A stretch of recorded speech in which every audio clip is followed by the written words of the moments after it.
Hey, welcome to Business in Vancouver. I'm Tyler Orton. Now, I think we all know just over a year ago, companies like Lyft and Uber and other ride hailing services, they're all launching here in British Columbia.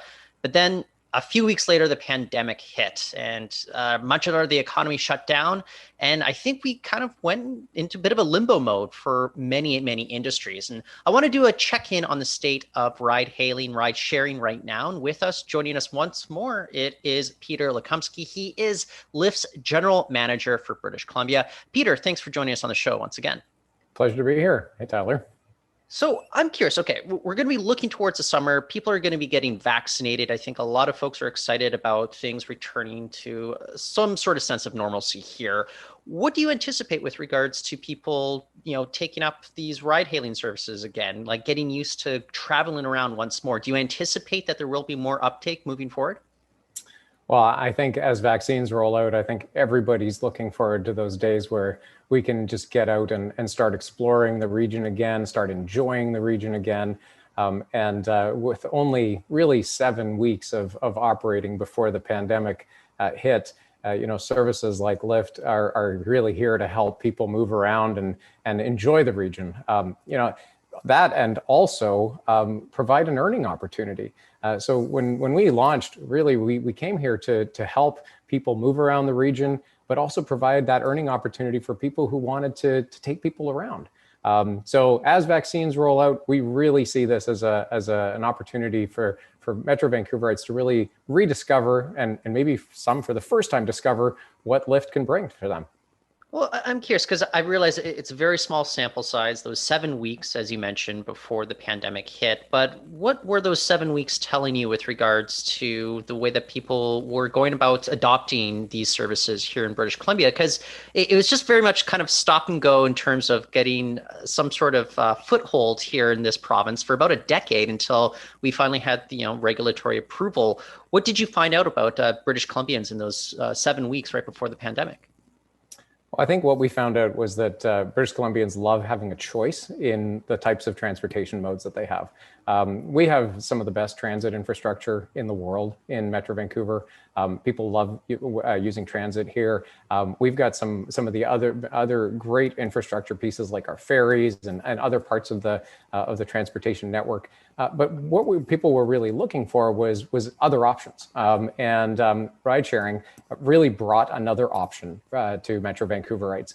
Being able to open up an app, get a ride anywhere you'd like to go within Metro Vancouver is something that was new, and we saw people adopting it in droves. What we really want to do is show people how that can play into some of the use cases that we typically see, pre-pandemic and in other regions with people, going to bars and restaurants, taking a lift to public transit, to ferry terminals, and really just using it as part of a multimodal transportation system that they use.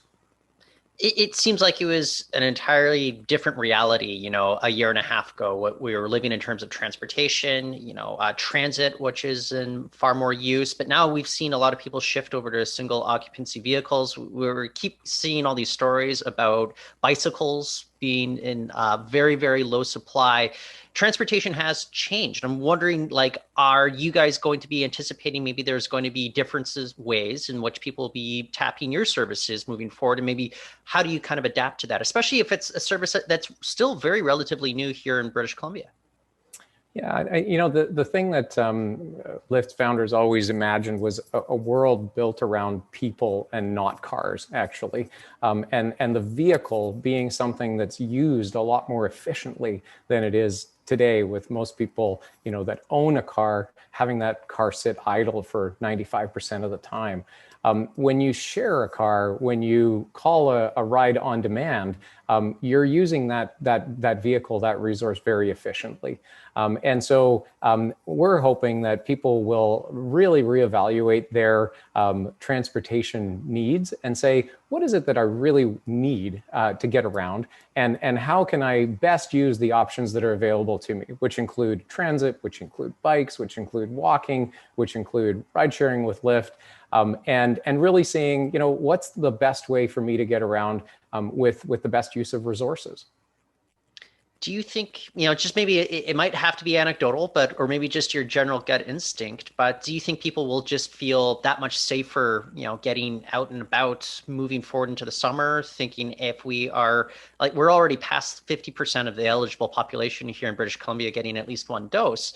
Just what is your overall takeaway about what that means for our own feelings about feeling safe, traveling in somebody else's car? Well, throughout the pandemic, we always had a very strong health safety program, and we saw that people felt comfortable taking rides for those essential rides. We always had a program where riders and drivers had to wear masks, where they had to be symptom-free. We communicate with drivers about health safety and public guidance and vaccine availability. So we've maintained a very, very strong communication path with our rider and driver community. We definitely see that people want to get out there again. On these sunny weekends, we do see people heading for the beaches, for those socially distanced, safe types of environments. But as vaccines roll out, people are going to want to go out for dinners more. People are going to want to go downtown to the bars. And as soon as we're able to do that, we're going to be there to help Metro Vancouverites really start enjoying the region and start reverting to some of the patterns that we saw before. It's really I think we've got a pretty strong pent up demand for getting out there again, and we really are just waiting to be able to help with supplying that demand with great rides. Well, I feel you in terms of that pent up demand. And I'm wondering, like, what's your takeaway with regards to being able to deliver on that demand in terms of drivers that are going to be available? One of the big issues that you've brought up, other people within the industry, is the provisions on the proper licenses that drivers are going to need to operate. And it's tough if you have a limited supply of drivers, and maybe some drivers, I don't know, they want to sit this out and wait a couple months to see how the pandemic goes. Maybe it won't be until the fall until they start coming back in droves. What do you think needs to be done with regards to getting more drivers, available here in British Columbia? Well, I think one of the things that we've really seen from the U.S., where the vaccination rate is a bit higher, and where they're a little bit further ahead than Canada is that drivers have been really busy and earning a lot more, even more before they were before the pandemic, and so we're really looking forward to Metro Vancouver drivers benefiting from that as well. We've ramped up efforts to try to onboard new drivers. We're always welcoming new drivers onto the network. We've opened up a great new driver hub in Richmond near the airport. We've actually got a new program that we've partnered with Toyota, so that anybody who doesn't have a personal vehicle, or maybe doesn't want to use their personal vehicle, can rent a zero emission Toyota Mirai and drive with Lyft with that vehicle. So we're really trying to do everything we can to support people who would like to have this flexible earning opportunity that Lyft brings, and really making sure that they get incentives and bonuses along the way that help them reach those earning goals. Do you feel that you currently have the sufficient access to drivers to meet demand that you would be anticipating in the coming weeks and months? Well, we definitely see the demand will ramp up, and with the ramping up of driver earnings during that time, we do see drivers coming back onto the platform, maybe those who hadn't driven during the pandemic. But we also see that drivers actually drove more during the pandemic because maybe they had their hours reduced in a different job that they had, or maybe they were laid off. We saw that 23% of drivers in Metro Vancouver drove more during the pandemic because they were laid off, or maybe had hours reduced. So, what we present is a very, very flexible earning opportunity for anybody who does want to drive and earn some extra money. And so when we see that demand coming back, we're seeing the drivers come back to the platforms as well. And I just want to clarify with regards to those earning opportunities. Are you talking about, like, Lyft will be paying people more, like drivers being paid more? Or are we talking about just the opportunity for, the average person to go out and earn additional income by, tapping Lyft and being able to offer rides to other people? Well, two sides of it. One side is the fact that drivers will be busy There'll be such demand in rides that drivers will be busy, and so they won't be waiting between rides as much. The other side of it is that during times of high demand, so whether it's late at night, getting home from the bar or something like that, or at an event letting out, sometimes we have pricing slightly higher that the consumers will pay to get home from an event like that. And really what that does is allows the drivers to earn more during that time as well. Do you anticipate maybe riders will be paying a little bit more for these services, just depending on access to drivers moving forward into the summer? These things sort of ebb and flow. I would say that as drivers come onto the platform, the need for extra payment by the consumer it goes away. But when there are slight imbalances between supply of drivers and demand from customers, that's a way of the market sort of equalizing a little bit. But eventually we see this moving to a healthy market where both our drivers and the demand that consumers are demanding of the platform, of the network, ends up evening out. So thinking more broadly, like how has the last year plus been with Lyft making its entry into British Columbia? Have there been, beyond the pandemic, but have there been kind of surprises along the way, like stuff that maybe you weren't anticipating? What's your overall takeaway on the past year plus? Well, it was a year like no other. I mean, clearly January 24th, 2020, when we were given the license to operate here, we could have never anticipated what we saw in this last year.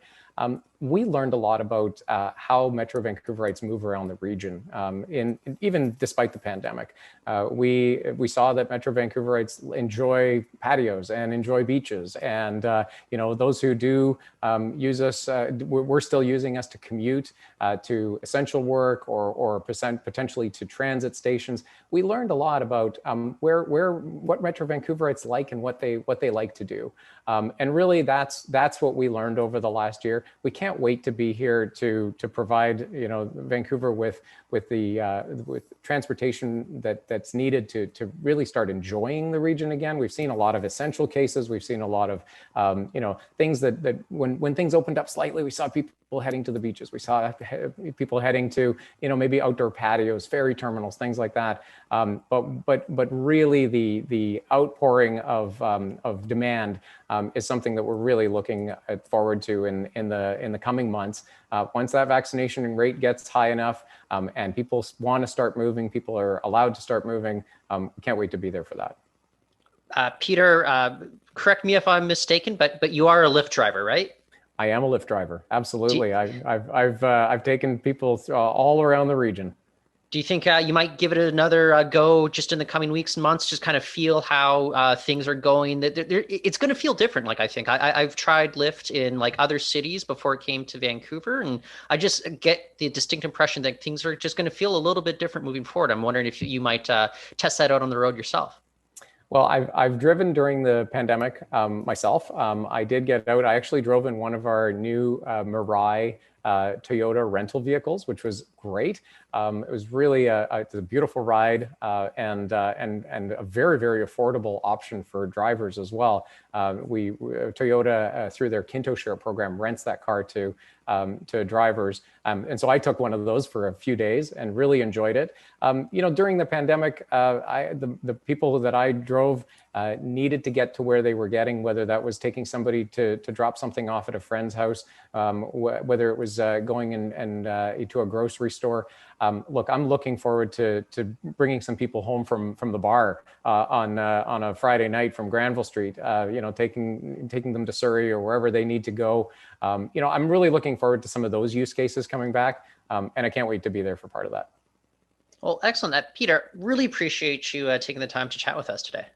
No, it's been great speaking with you as well.